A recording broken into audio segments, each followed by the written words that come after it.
Le ketchup, est-ce que c'est un super aliment insoupçonné? On pourrait presque le croire. Grâce à la tomate, il contient du lycopène, cette molécule qui lui donne la couleur rouge éclatante et qui joue un rôle clé dans la protection de nos cellules. Et ce n'est pas totalement un mythe. Les études suggèrent qu'une consommation suffisante de lycopène s'est associée à une réduction du risque de certains cancers, notamment du côlon et de la prostate. Et contrairement à ce qu'on pourrait penser, les transformations industrielles du ketchup ne détruisent pas systématiquement cette précieuse molécule. Mieux encore, la cuisson et la concentration de la tomate dans la sauce, eh bien ça améliore son absorption par notre organisme. Le lycopène, c'est un antioxydant liposoluble, ce qui signifie qu'il est mieux assimilé lorsque la tomate est cuite et accompagnée d'un corps gras. Mais voilà, entre la tomate et votre assiette, quelques ajouts sont passés par là. Résultat, une cuillerée de ketchup, c'est souvent plus proche d'un dessert sucré que d'une sauce tomate. Une simple cuillère à soupe contient environ 4 grammes de sucre, soit l'équivalent d'un morceau de sucre entier. Et on sait à quel point la surconsommation de sucre ajouté, eh bien c'est un facteur de risque pour l'obésité,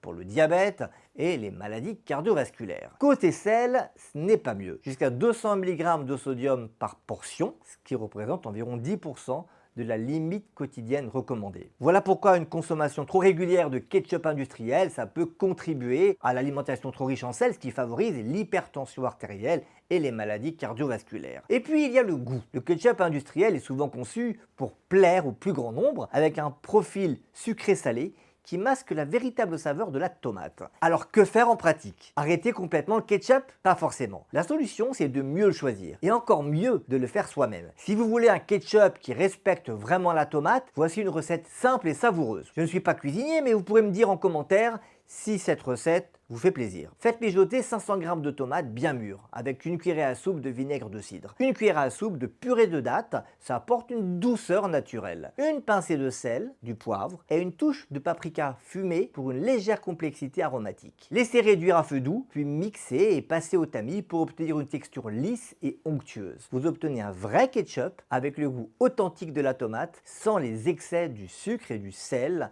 des versions industrielles. Si vous préférez quand même l'acheter, c'est vrai que c'est plus simple, essayez de trouver un ketchup avec le minimum d'ingrédients possible, avec si possible moins de 10 g de sucre et moins de 1 g de sel pour 100 g de produit. Plutôt que d'avaler une sauce ultra transformée, autant choisir un ketchup qui a du sens. La tomate, elle, est excellente, plus il y en a et moins il y a d'autres choses, mieux ce sera pour votre santé.